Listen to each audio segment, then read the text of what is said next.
Assalamualaikum warahmatullahi wabarakatuh. Mudah-mudahan siswa-siswi semuanya dalam keadaan sehat walafiat dan dalam lindungan Allah Subhanahu wa Ta'ala. Baiklah, kita bertemu lagi pada pelajaran biologi. Pada pertemuan kali ini kita akan membahas materi mengenai virus. Khususnya pada pertemuan kali ini kita akan mempelajari mengenai ciri-ciri virus, sejarah penemuan virus, dan struktur tubuh virus. Tentunya tujuannya adalah untuk mengetahui apa itu ciri-ciri virus, kemudian sejarah penemuan virus dan struktur tubuh virus. Baiklah, simaklah pelajaran ini dengan baik. Belajarlah dengan baik, mudah-mudahan kalian semua menjadi orang sukses di masa yang akan datang. Ciri-ciri virus. Kata virus berasal dari bahasa Latin, yaitu virion, yang berarti racun. Virus diartikan sebagai racun karena hampir semua jenis virus dapat menyebabkan penyakit, baik pada manusia, hewan, maupun tumbuhan. Baiklah, sekarang kita lihat bagaimana sejarah penemuan virus. Yang pertama oleh Adolf Meyer pada tahun 1883, yaitu penelitiannya menemukan bintik-bintik kuning pada daun tembakau. Setelah diteliti, ternyata bintik-bintik kuning disebabkan oleh penyakit mozaik yang menular. Dia mencoba menularkan penyakit tersebut pada tanaman sehat dengan menyemprotkan getah dari tanaman yang sakit. Ternyata tanaman yang sehat menjadi tertular.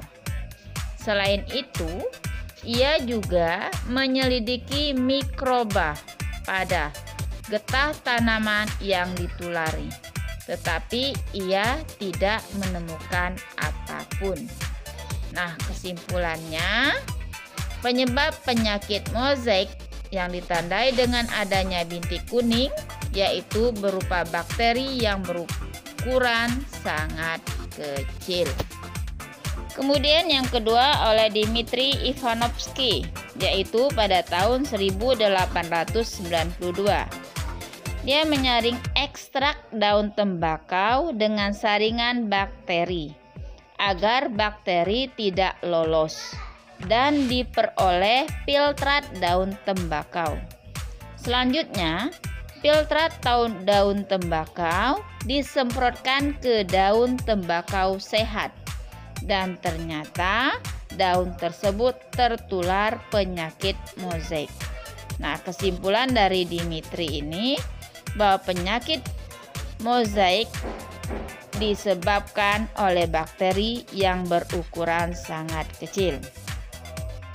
Selanjutnya M. Beijerick, yaitu pada tahun 1897 melakukan pengamatan yang sama dengan Ivanovsky. Kesimpulan dari penelitiannya bahwa ada agen yang menginfeksi tanaman tembakau yang disebut virus lolos saring.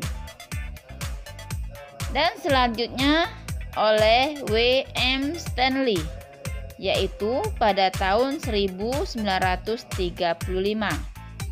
W. M. Stanley mengisolasi dan mengkristalkan virus penyebab penyakit mozaik pada daun tanaman tembakau. Stanley memberi nama virus penyebab penyakit mozaik pada daun tembakau dengan nama Tobacco Mosaic Virus atau disingkat TMV. Keberhasilan Stanley mendorong semakin berkembangnya cabang biologi yang mempelajari tentang virus atau virologi. Nah, sekarang kita lihat bagaimana sifat-sifat virus. Hingga saat ini, penggolongan virus sebagai benda hidup atau benda tidak hidup masih belum pasti. Virus disebut sebagai makhluk hidup karena mampu melakukan perbanyakan diri. Namun, virus disebut juga sebagai benda atau makhluk tidak hidup karena beberapa alasan. Yang pertama, virus bukan berupa sel atau aseluler. Suatu benda dikatakan hidup jika terdiri atas sel, sedangkan virus tidak terdiri atas sel. Selain itu, virus tidak melakukan metabolisme dan sangat tergantung pada host spesiesnya atau inangnya untuk tetap hidup. Yang kedua, virus hanya dapat memperbanyak diri dalam tubuh makhluk hidup.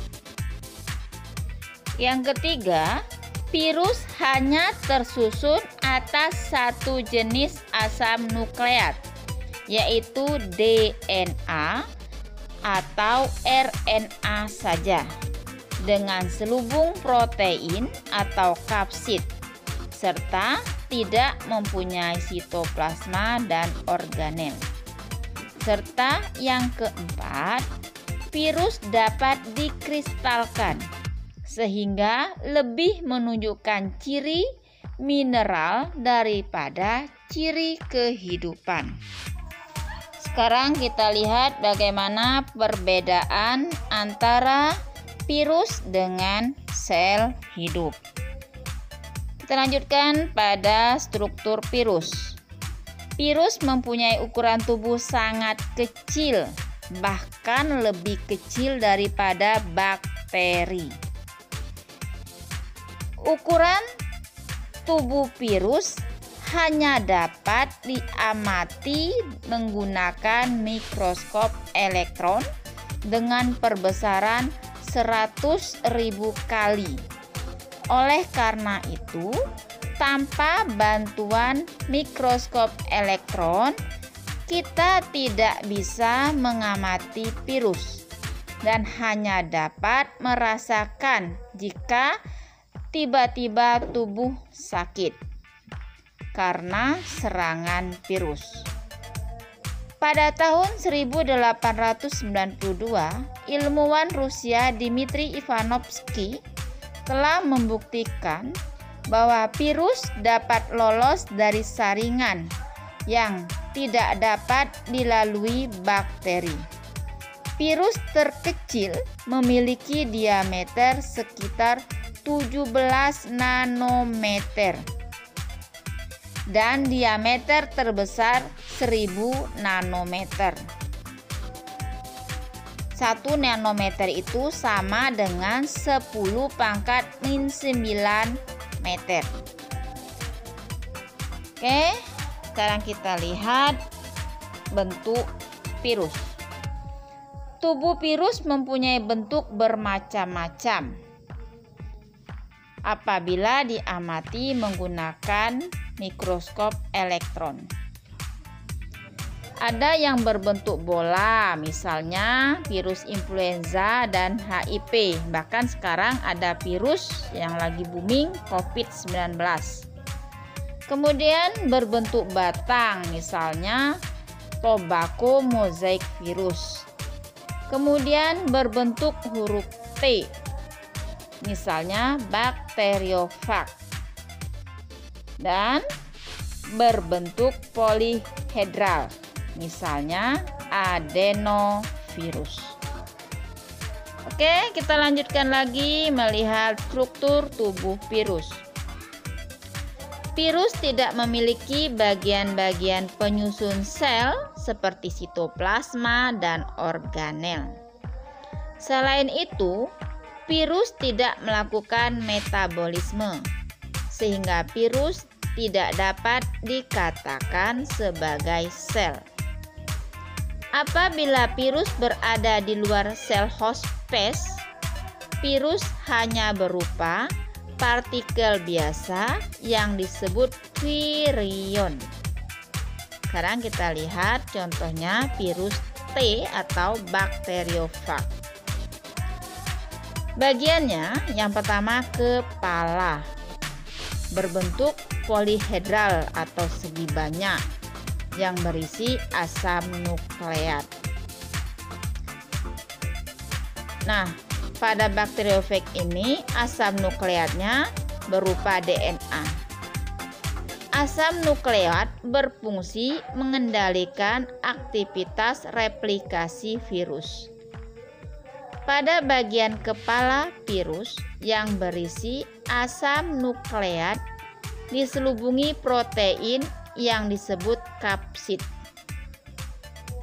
Kapsid tersusun atas unit-unit protein yang disebut kapsomer. Kapsid inilah yang memberi bentuk virus. Asam nukleat pada virus yang diselubungi oleh kapsid ini disebut nukleokapsid. Ada dua macam nukleokapsid, yaitu nukleokapsid yang telanjang dan nukleokapsid yang diselubungi membran pembungkus. Yang kedua, leher sebagai penghubung antara kepala dan ekor. Dan yang ketiga, ekor berfungsi untuk melekatkan diri dan menginfeksi sel yang diserang virus. Bagian ini memiliki struktur tambahan berupa selubung ekor, lempengan dasar, dan serabut ekor. Pada setiap ujung serabut ekor terdapat reseptor yang berfungsi untuk menerima rangsangan. Tidak semua jenis virus memiliki struktur sama dengan bakteriofag. Beberapa jenis virus memiliki asam nukleat berupa RNA dan virus yang menginfeksi sel eukariotik tidak memiliki ekor. Selain itu, beberapa virus memiliki nukleokapsid yang diselubungi membran, disebut sampul virus. Jadi, tubuh virus tersusun atau senyawa-senyawa berikut. Yang pertama, asam nukleat, yaitu asam deoksiribonukleat atau DNA, atau asam ribonukleat atau RNA. Yang kedua, protein, merupakan komponen utama penyusun kapsid. Yang ketiga, lipid, terdapat pada virus dalam bentuk fosfolipid, glikolipid, asam lemak, kolesterol, dan lemak-lemak alami lainnya. Dan yang keempat, karbohidrat terdapat dalam bentuk ribosa atau deoksiribosa pada asam nukleat.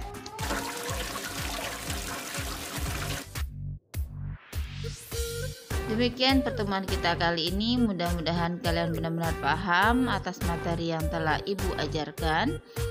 Dan untuk mengetahui apakah kalian benar-benar paham, jawab pertanyaan dari Ibu. Yang pertama adalah tuliskan siapa saja penemu virus, para ilmuwan yang berjasa dalam penemuan virus. Yang kedua adalah tuliskan apakah perbedaan antara virus dengan sel hidup.